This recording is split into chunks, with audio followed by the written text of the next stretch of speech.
Welcome everybody to another exciting episode of HomeKit Insider. This episode is brought to you by Indeed.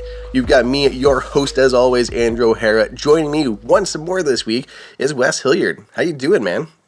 Pretty good. Woke up to an internet outage, so we'll see how this goes. Could all just explode at any moment as we're tethered to my iPhone, which is also my camera. Mysterious powers are playing. Yeah. And it's powering my iPad, which is my show notes. So it could all just catch on fire any minute. Oh, well, what's been new with you? I know it's been a couple weeks since you've been on the show. Anything fun been going on? Funny enough, I have a router review that's about to go live on Apple Insider, TP-Link's Wi-Fi 7, basically their base router set, which is I've enjoyed so far. I unplugged them all to review them, not really thinking it would do anything. It just act like a power outage, right? Plug them all back in, ignoring the fact that an internet outage happened at the same time. Also, my Hue hub decided to just, reboot its Matter protocol because it wanted to reconnect as a new Matter hub, which then added all of my lights to my home again.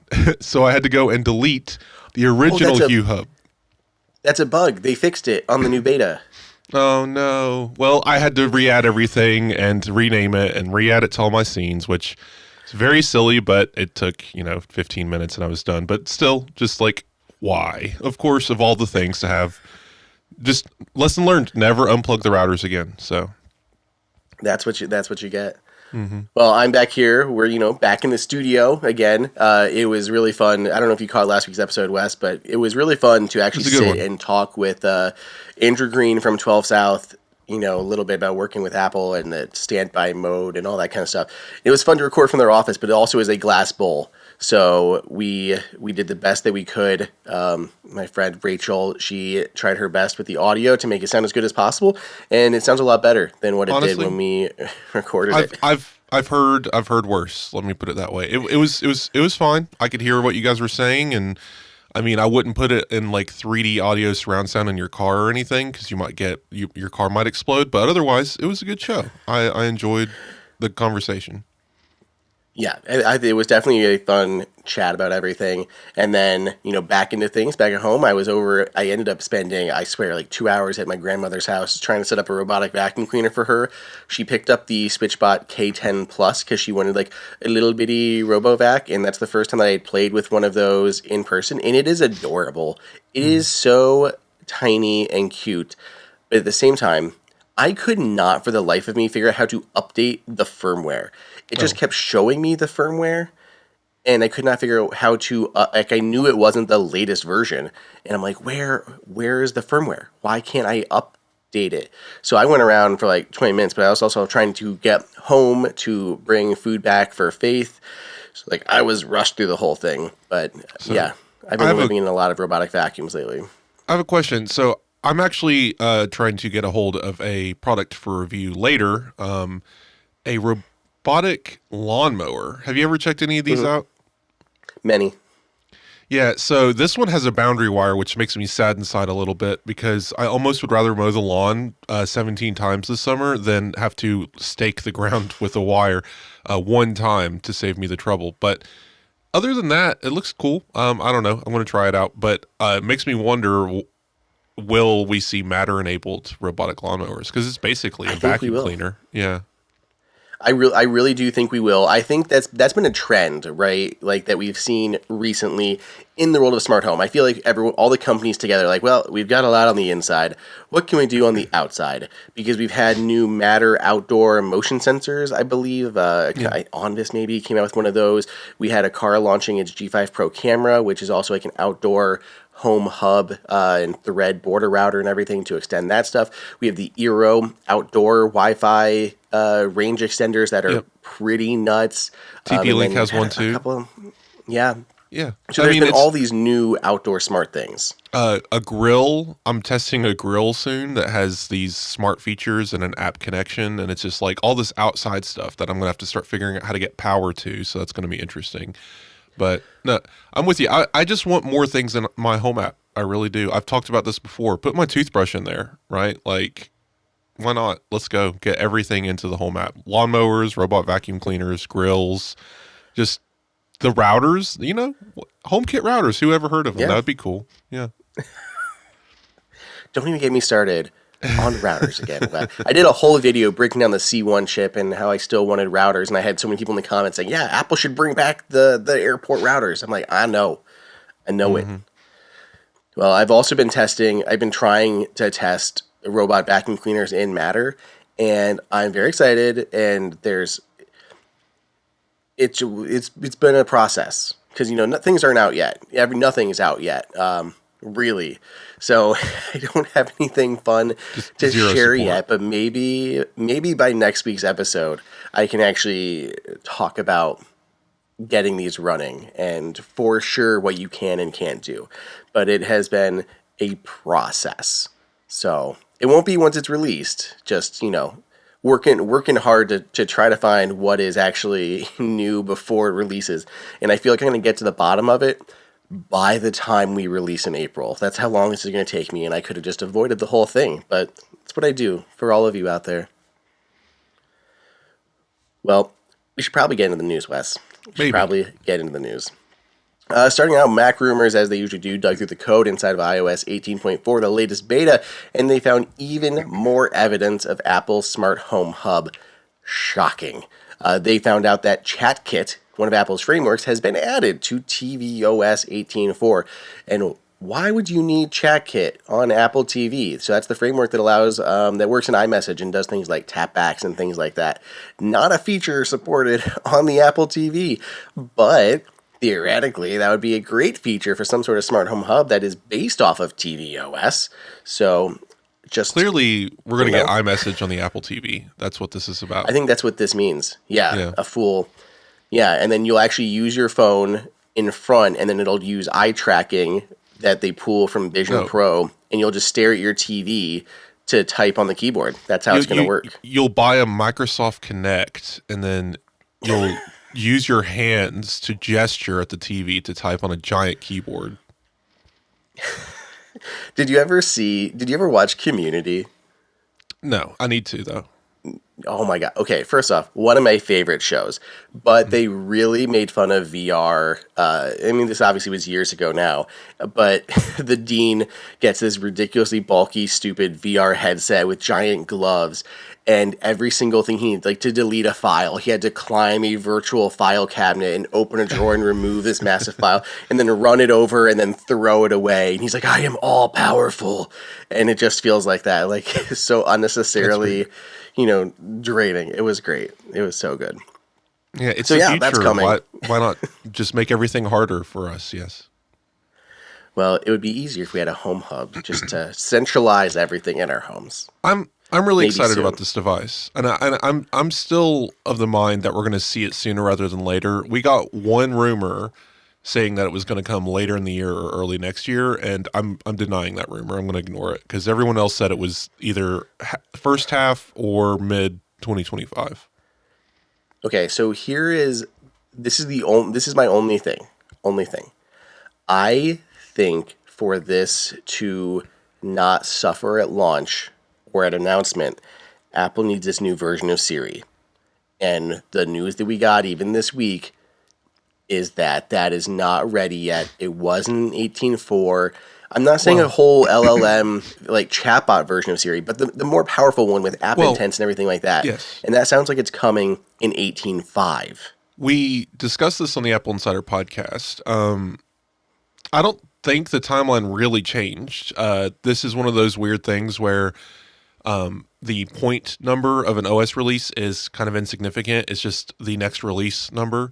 And they always predicted, right? Gurman and whoever always predicted 18.4 because this is when it would come out. But Apple, looking at the release, they're preparing for the child safety stuff. They have new updates surrounding visual intelligence and bringing that to iPhone 15 Pro and a few other things that are important for significant releases. So 18.4 was supposed to have app intents, but it was also supposed to come out later, right? We always expected it to be an April-ish release, and this 18.4 is still in April, but that just means 18.5 is coming out late April, early May. Like it's probably going to be right on the heels of 18.4. So I'm not really buying the rumors that this is delayed or they're making mistakes or having bad times internally. It's just this is how these things go. I'm really interested in seeing how App Intense and everything ties together. And I'm with you. This is going to be a good system for that home hub, but it's going to be Apple's putting a lot of work on the developers here to support this, kind of like with the Vision Pro, because if they don't support it, it's like it doesn't exist. So we'll see how it all goes. I know. I just think that it has to have that to do things. And we saw there was a massive gap that was very irregular for Apple between the launch of 18.3 and the first beta of 18.4. That typically does not happen. It's usually within days based on every year in the past. And there was like a couple week gap, and then it randomly dropped on a Friday. Apple did not intend originally to say, yeah, let's drop 18.4 on a Friday.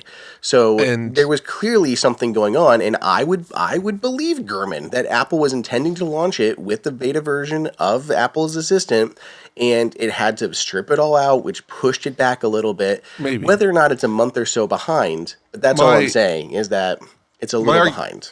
My argument here is, I think it's Ohio just passed a piece of legislation demanding that App Store owners have child protection features, and that passed like 2 days after Apple announced its new features. So I feel like it's a little bit of both. They're like, yes, we get a little bit more time, sigh of relief, but also we need to get all of these features out because it's important to get ahead of these lawsuits because I don't know what timeline they're given to have these features, but it's probably coming pretty quick. That's true. Well, also in the news, we have more Matter accessories coming in 18.4. So it looks like Cybermod Studio has found that there is successfully working water leak detectors.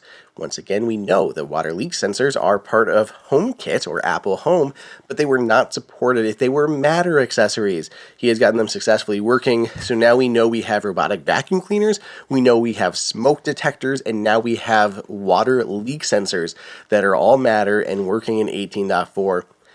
I know I've said this before, so not to beat a dead horse, but when a company adopts like a new version of Matter, like 18.4, they are not obligated to support every accessory type.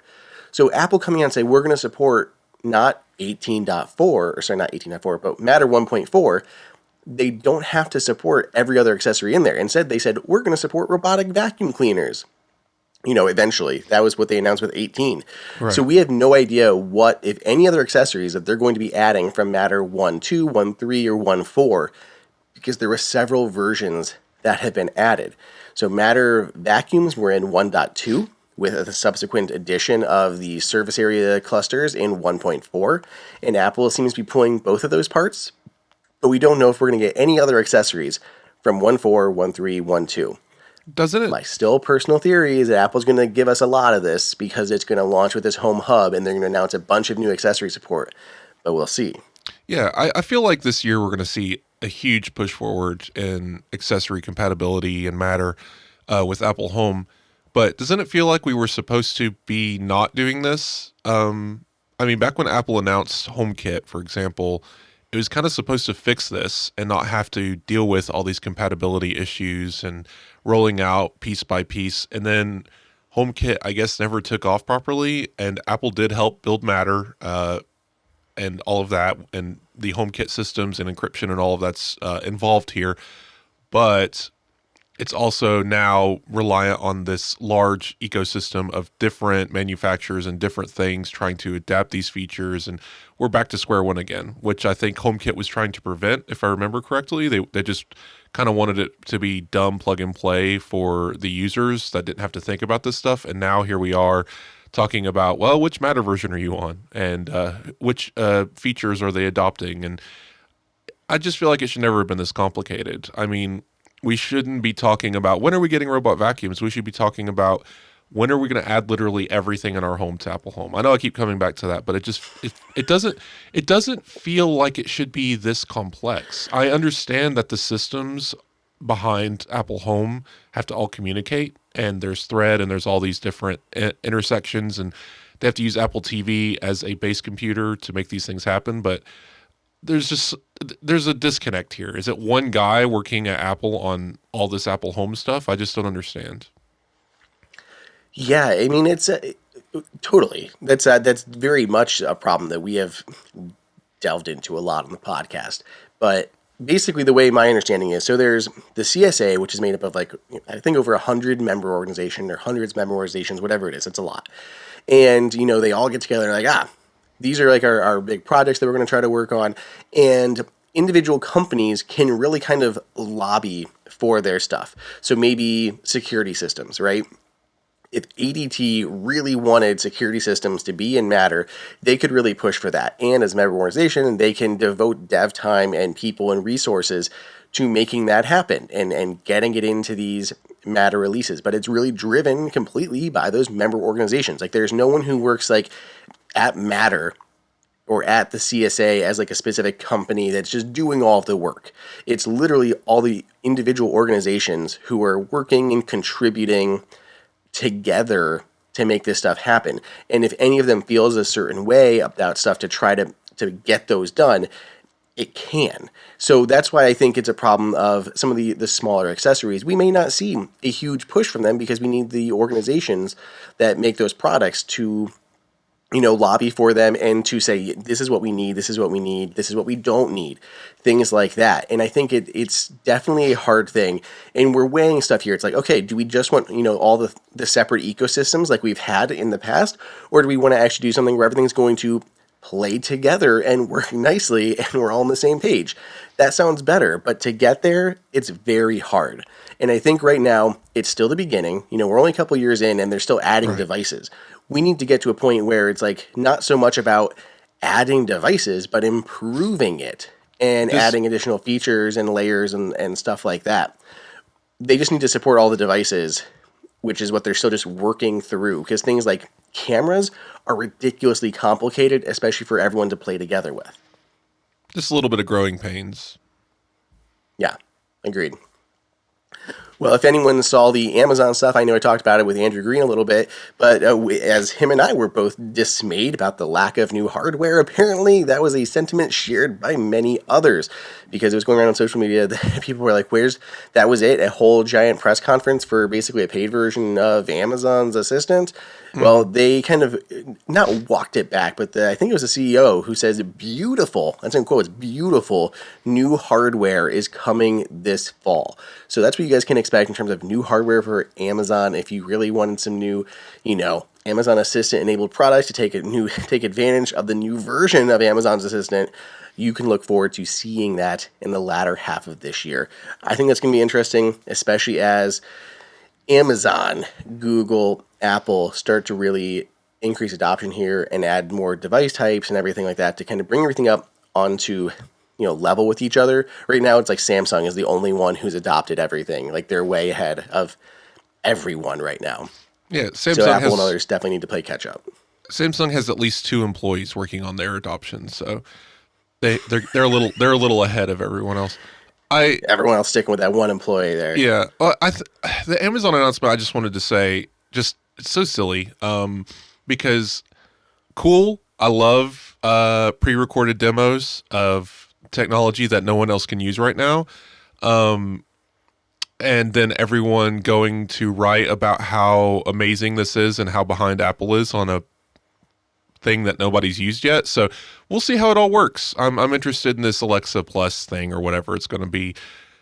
Cool. The stuff they showed looks interesting. I like the idea of getting some LLMs behind some of the smart home technology. It should technically do better.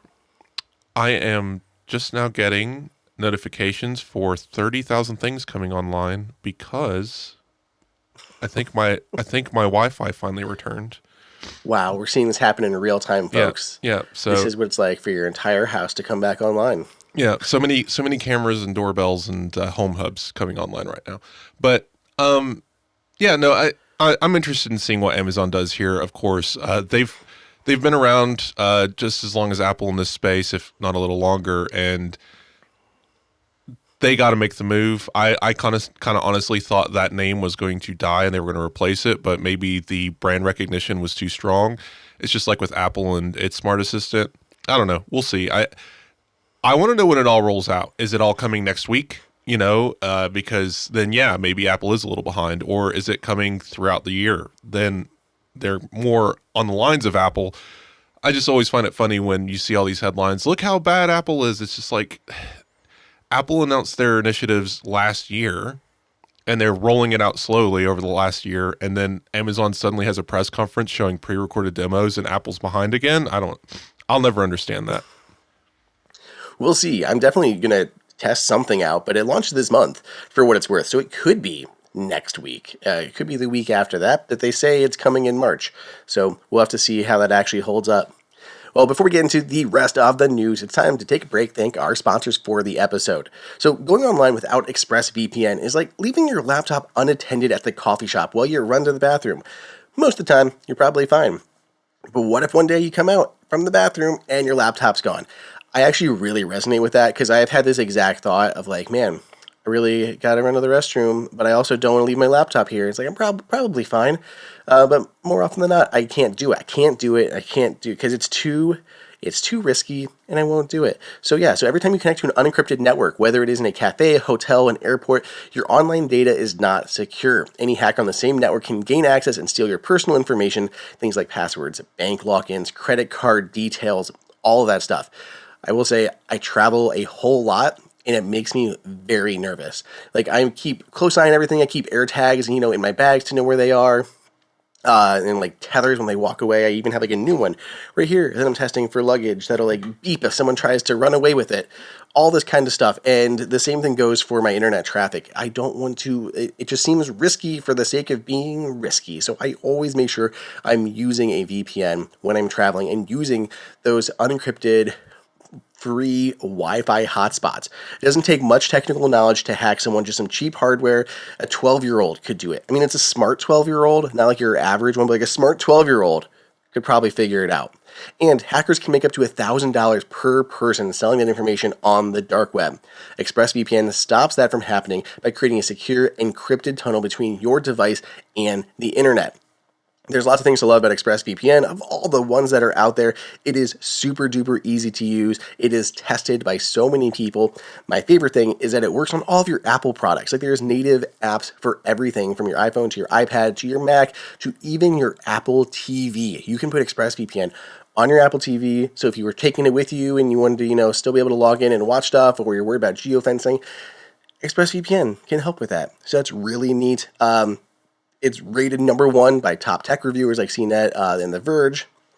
Try it yourself. So if you want to, you can secure your online data today by visiting expressvpn.com/HKI. That's expressvpn.com/HKI to find out how you can get up to 4 extra months free. expressvpn.com/HKI.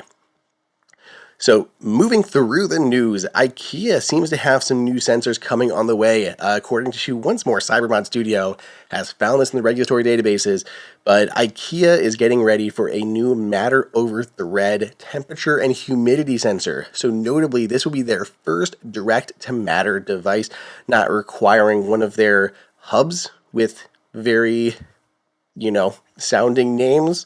So you'll be able to just connect this to Matter, no hub, and get temperature and humidity, which is really interesting because their devices are always very affordable and very, for the most part, very reliable. I would say the setup process on the bulbs used to be a royal pain, but it has improved. I think the reliability is good, especially once you get past that setup process. So they're kind of avoiding all that, and you can just add it to the Home app. But I'm excited to see how this actually turns out and what the price is going to be like.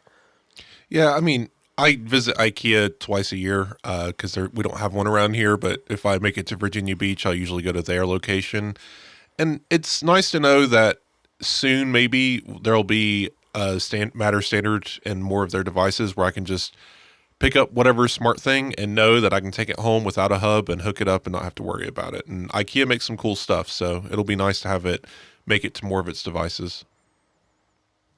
Absolutely.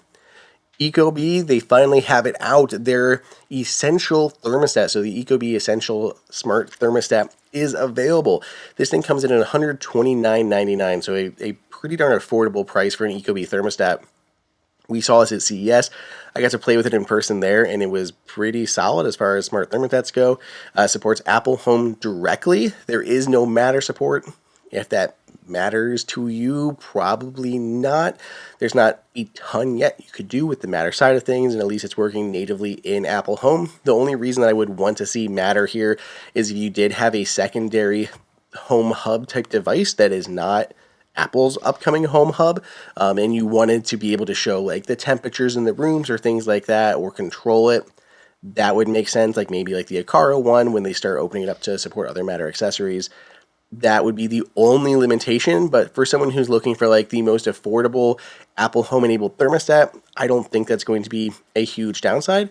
And if you do want like a Matter enabled one that is even cheaper, the Residio one, right? Honeywell Residio, they do. It's just not as pretty as this one is. Yeah, it looks great. I don't know. Have you seen this one? I haven't seen it. I'm assuming it just looks like the usual Ecobee, just a little less flair going on.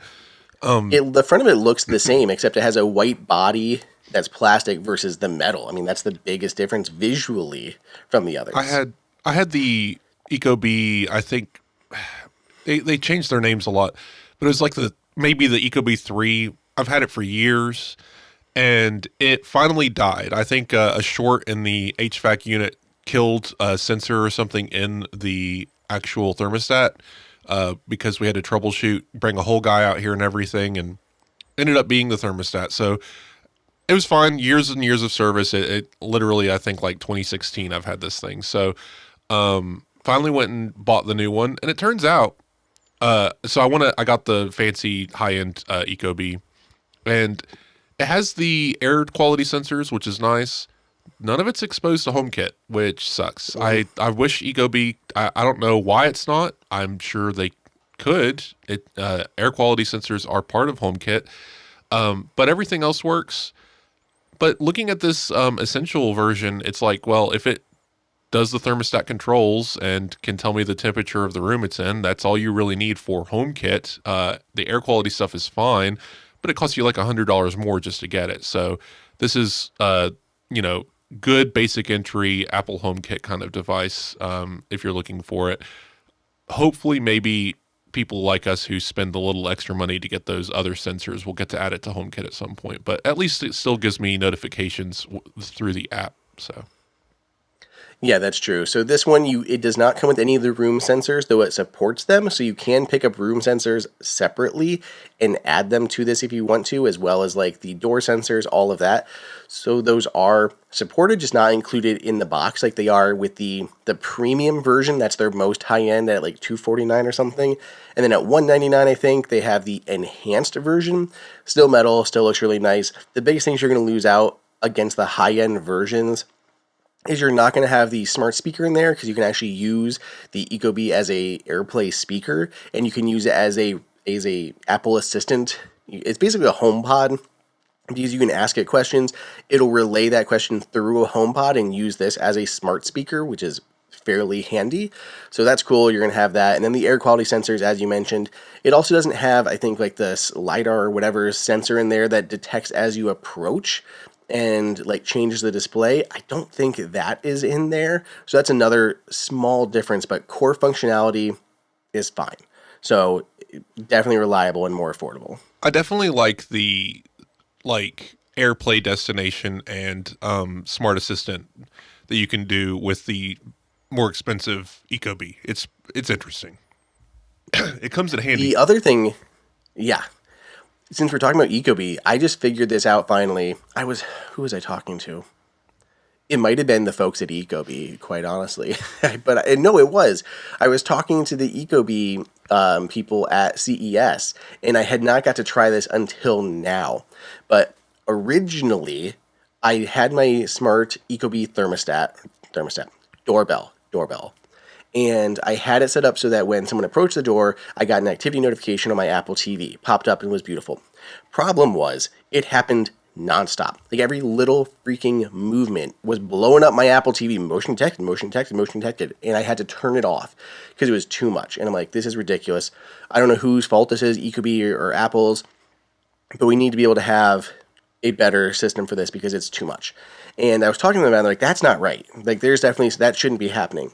So apparently, what they told me was there's actually a spot where you can adjust the range / sensitivity for the motion. So I set it to a smaller amount, basically on my porch. So like 5 feet or whatever it is, 10 feet, I don't know the distance, but the smaller amount so that things like leaves in the yard aren't just throwing motion alerts. And now it works perfect. And I'm so happy. So I just turned it back on my Apple TV. Now I don't get any errant notifications and it automatically pops up when someone's on the porch. It is great. It is perfect. So if anyone had one of these and didn't like, they wanted that Apple TV feature, but they felt like they were getting bombarded with notifications, adjust that sensitivity and you'll be good to go. And that's in the So, fun fact. Ecobee app, right? Correct.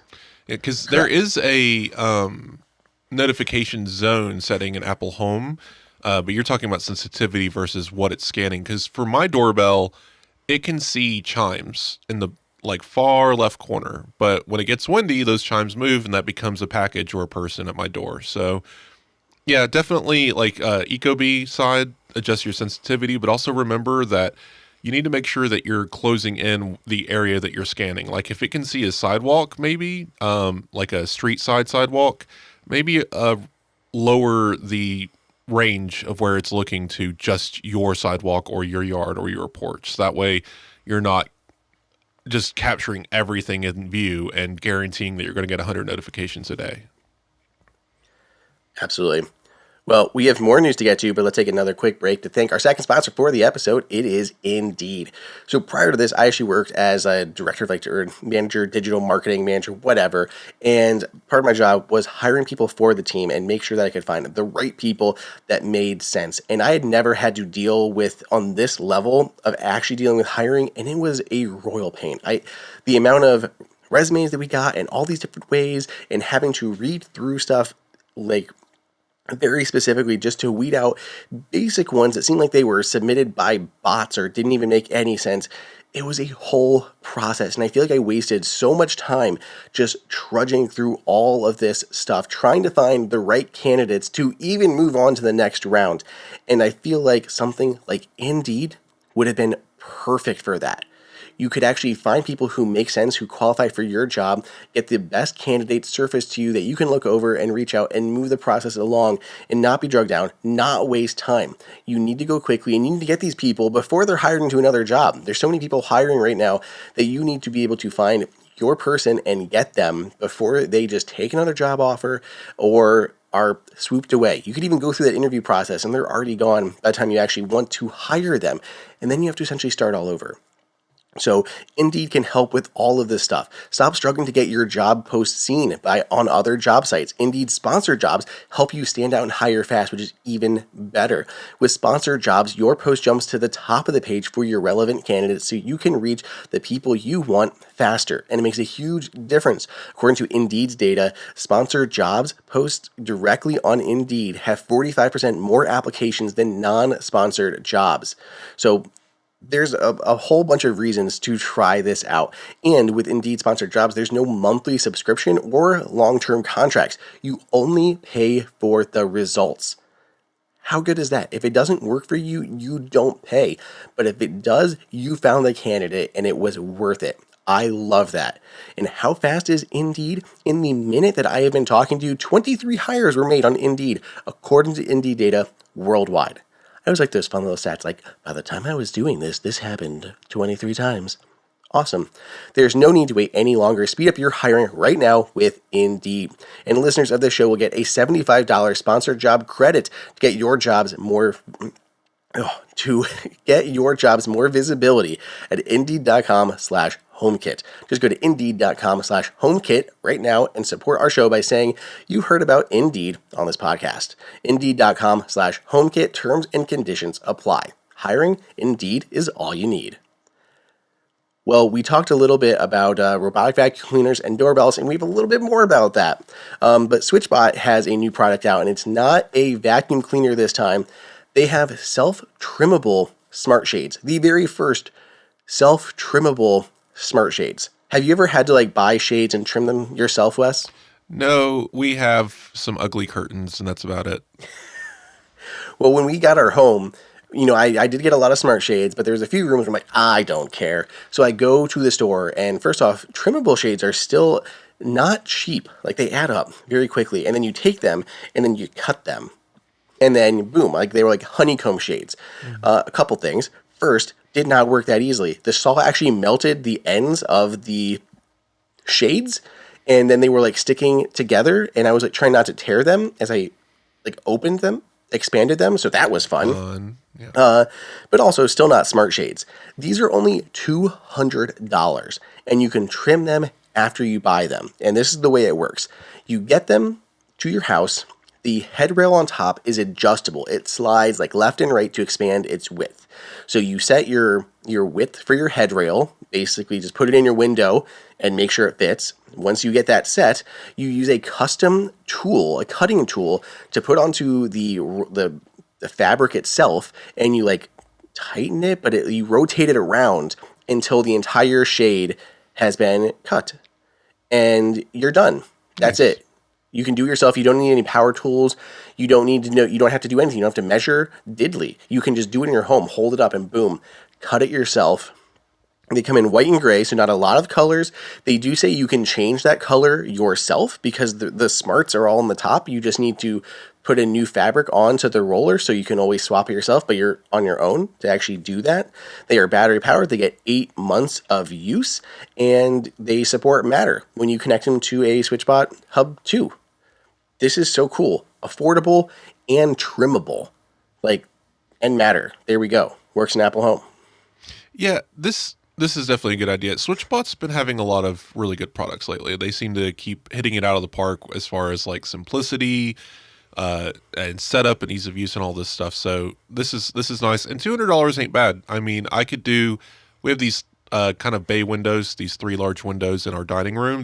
This would be perfect. And I'm getting away with 3 smart shades on my windows for $600, which it's pricey, but it's a one-time buy and they work. So Yeah, I mean, even the other more affordable options are still this price or even a little higher still. I mean, I'm looking at we just talked about like the Lutron ones from CES that are launching at $399. That's still expensive, and that's their new price affordable version. So I think this is great. I think the fact that you can trim them at home makes such a big difference because they don't have to custom make them like to order. They make 3 different general sizes that yeah, would fit a variety of windows, and they're good to go. because then And you're the same thing with paying. colors. Yeah, you're paying labor at that point. If you have to have them trim them yourself, you're getting a custom job made, and it's this whole thing. And yeah, that's it. It makes sense to be able to do it yourself and efficiently, having a little tool with it. Agreed. Then we have Eufy, who has their new S3 doorbells. Eufy, again, they too have been doing some very cool stuff recently, and I am here for it. So these are $349 for the S3, and then $399 for the S3 Max. It is a doorbell lock combo device, so retrofit. There on the front of it, you have like a ring button to actually ring the doorbell. There is a keypad that you can put in a number, and they also have a palm scanner. Everyone's doing palm scanners this year. Saw so many at CES. So you can hold up your hand, it'll scan your palm, grant you access. And what's nice is you don't even have to touch anything. Like you can just hold your hand up and you don't even have to poke a keypad. You don't have to pull out your phone or even tap your watch, whether or not you have one. Just very easy to get in like that. And there's no facial scanning, which can also pose issues. So I like the idea of the palm scanner. They say it has higher than a 99.99% accuracy, but they don't tell me how fast it is, which is the thing that I'd be curious about. Like I don't be standing there holding my hand for a second or two. I think speed is important. I still would have preferred like HomeKey or even ultra wideband, which is where people are going, but it is a good option. The difference between the two, $50 difference between them, the Max version has a display on the inside. So when you walk up to the door, you can actually see a live view of who is on the other side, which I think is brilliant. You don't have to pull out your phone or anything like that. You can literally see on your back of your door who is there. That's super cool. The only part that is a little confusing is it says Matter and Apple Home, but they don't say what parts. Is it the doorbell? Is it the lock? Is it the camera? They're not really specific with all that. My guess is it's going to be just the lock. It's a complete guess, but I would guess just the lock of it. They say video is 2K HDR, Wi-Fi, and 6-month battery. So tell me what you think, Wes. I mean, this is interesting. Palm scanning sounds weird. I know Amazon did this for a while to pay, right? Didn't they do palms? Yeah, I don't know. Like, you have to wear gloves sometimes or carry groceries. I feel like there's definitely situations where the palm thing gets in the way when you can just open your phone and unlock the door. It's kind of funny. You build all these products with all these fancy features, and then like I've shown my fiance the door lock, tapping your phone, home key, your watch, all of these things, and without fail, when we pull into the driveway, before we get out of the car, she opens her phone, goes to Control Center, and unlocks the door every single time. And it's like, yes, you can do it that way if you choose, go ahead. But it's just, all these systems, all these fancy security details, pointless. So I don't know. I just find it amusing that like design is so important, and some people will just do what they want with it. And I have a feeling the palm scanning is one of those situations where most people will just forget that it's there and just unlock it with their phone. I don't know. We'll see. Because I think we're moving away from doing it. Obviously, like you said, there's some people who are just going to continue to do that. Yeah. But like you said, like, oh, you can just pull out your phone. And I'm like, okay, but then I have to pull out my phone. Right. If I'm holding groceries, it's easier to like, rotate and hold my hand up versus trying to get into a pocket and pulling out a phone and going into something and unlocking. You know what we need? A doorbell with Face ID. I think someone needs to get on that. Yeah, I feel like that should be a thing. Either that or a special version where as you walk up, it automatically detects that and then authenticates you and then unlocks. So it's already done. It's like ultra wideband or something. Yeah. Yeah, that would be a good name for that technology. Yeah. I think we've come up with something. Mm-hmm. Or we could just do our own thing and have palm scanning for some reason, but fine. I think I it's do neat. like it. I feel neat. like it's less invasive than the face scanning, and we have a lot of face scanning ones. I think palm detection is better. I think it's going to be just as accurate, and it is easier than pulling out a phone. I think home key ultra wideband Face ID would be better, like Apple's Face ID versus third party ones. But it's a $400 system. They do a good job with this. It's pretty expensive. I want this on my office door so I can feel like I'm like James Bond every time I come to my office. Scan my palms. I love that you can see who is at your door without opening it. I mean, that is such an important thing. That is one of, how many people actually have that as a fear of when they're going, especially like in the middle of the night or something, and somebody knocks on your door. It's like, who is there? What is this? What's going on? And that gives you a little bit of peace of mind that you can actually see. You don't have to pull out a phone. You can just walk up to the door and see who's there. Yes, a digital peephole, of course. Yeah. I think that's a good idea. I mean, well, go ahead. No, I'm moving on to the next topic. Yeah. We got one left to get through, which is Abode has launched a new version of their app for Apple TV and Android TV if you have one of those, but Apple TV. So pulls up all of your Abode security system stuff. They're one of the very few that support an actual HomeKit Apple Home security system with their Abode IOTA, and it has like that integrated camera and backup battery and cellular option, and then you can put all the sensors on your doors and a keypad and a key fob on your ring to arm and disarm.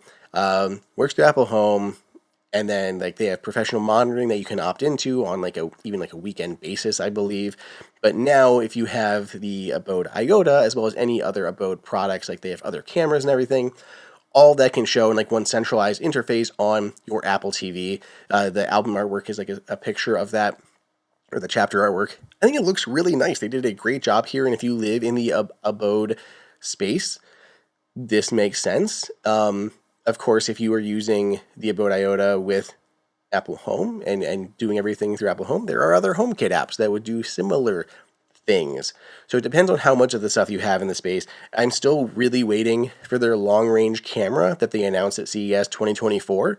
That's insanely long, and I've been told that it is still coming, and we're getting closer to it. But that I don't think is going to be Apple Home. So I would definitely use this app to pull up that camera feed through that. So this is just nice to see. I like Abode products quite a bit.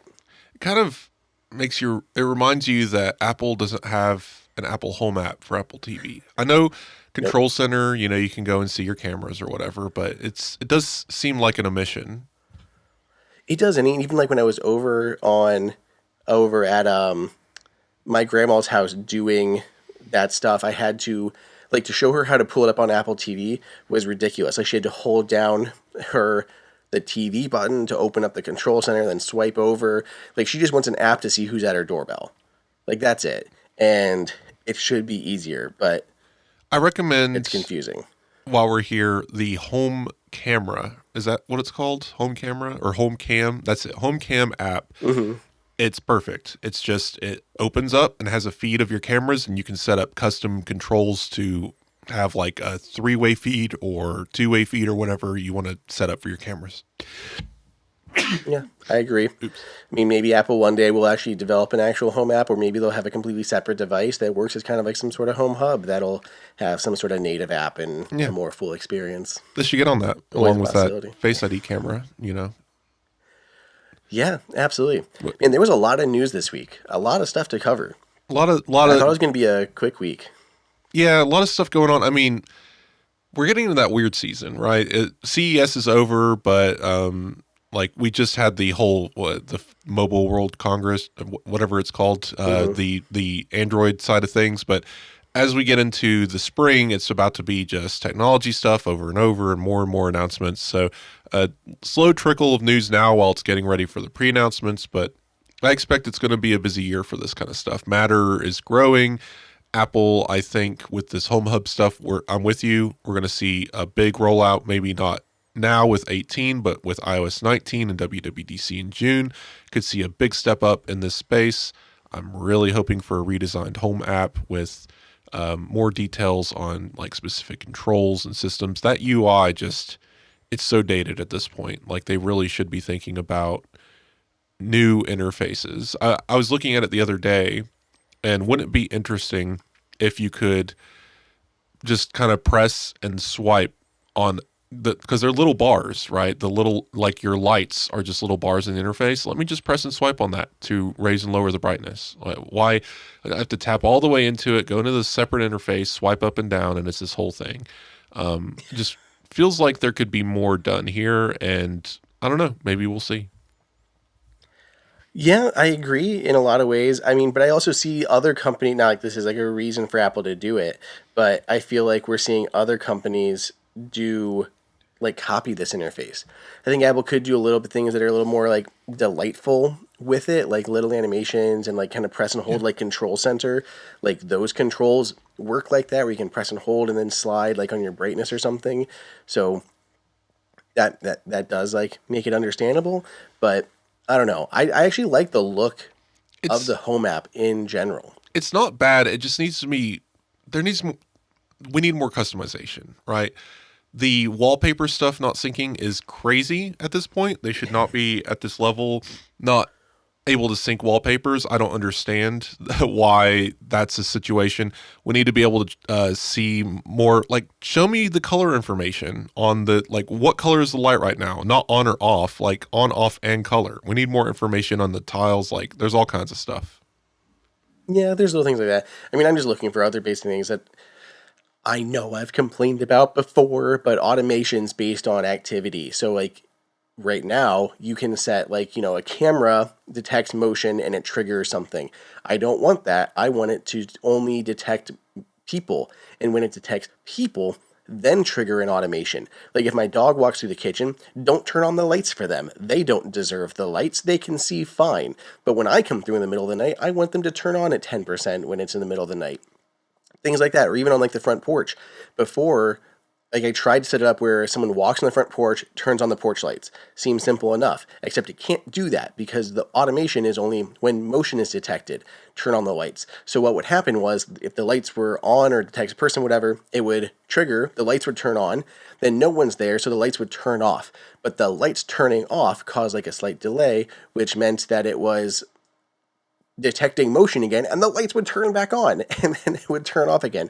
No, I need an automation where a camera, yeah, exactly. I'm like, I just need to detect people and then run an automation, and we don't have that yet either. So there's definitely some, low-hanging bars that Apple could be able to work on, syncing wallpapers, these automations, even historical data for sensors. Why do we have to use a third-party app for that? And I don't want to hate on third-party apps because they're fantastic. And I love that we have them available to Apple Home. But you can't use a third-party app to view HomeKit secure video pieces. That's only available in the Home app. And historical data like for Eve sensors and the many others that do support historical data, those are only shown in the Eve app. So I have to go into the Home app for HomeKit secure video and then an Eve app to watch my temperature graph from overnight. You can't even live in one app if you want to. So there's definitely some low-hanging fruit for Apple to get done. I'm still waiting on some kind of smart triangulation where Apple can use smart signals from your watch and your phone and maybe presence sensors, just some combination of data to intelligently, maybe this is where Apple Intelligence in the home comes into play, determine where you are in the home. Like when you're walking through the home, know exactly where you are. When you speak, that way you don't have to be so precise every time you're giving a command. I know at least when you have the HomePods program to a room and you say turn the lights on, it turns the lights on in that room. That's great, but it shouldn't need to be precise on that side. I mean, I'm glad that that's there right now as a stopgap, but the precision should be coming from the intelligence of knowing where you are. When I cross the threshold from my living room to my dining room, it should just know that I'm now in the dining room, and that if the bathroom HomePod picks me up from the dining room, it still controls the dining room lights because that's where I physically am in the house, right? So there's so many more things getting these motion sensors and like you said, LiDAR, all of this stuff. The HomePods have more precision. They have that ability to, is it ultra wideband that actually lets you tap your phone to it to switch the connection, right? Like there's so much technology in these devices that there should be more done to intelligently control your home, and we're so close to it, and that's what's making me so excited for the future in this space. Like we're in a rough patch right now where everything's getting moved over to Matter, and Apple's technologies focuses on this Apple Intelligence stuff, but I think it's all going to come together and it's going to be very interesting. I agree. Well, thank you, Wes, for hanging out today and chatting on the smart home. If anyone wants to find anything, there's links for everything we talked about in this episode in the show notes. If you have any questions you want us to talk about, things you want me to answer, you can reach out at Andrew at appleinsider.com or on Twitter at Andrew_OSU. You can also find me on Blue Sky at AndrewOSU, or write a question in the actual video version of this. So if you want to watch the video version of this, see us emoting with our faces, you can do so over at youtube.com/HomeKit Insider. Anything else you want to leave us with, Wes? Just join us also on the Apple Insider podcast, which comes out every Friday. William and I discuss the news of the week, and you can find me on Blue Sky. I'm Hilly Tech everywhere. It's pretty easy to find me. Or you can always just shoot me an email, wes@appleinsider.com. You can find that at the top of any article that I've written. Feel free to reach out, say hi, comment, whatever. But always happy to be on the show. Cool. Give us a 5, 10, 100-star rating on your podcast player of choice, and we'll see you on next week's episode.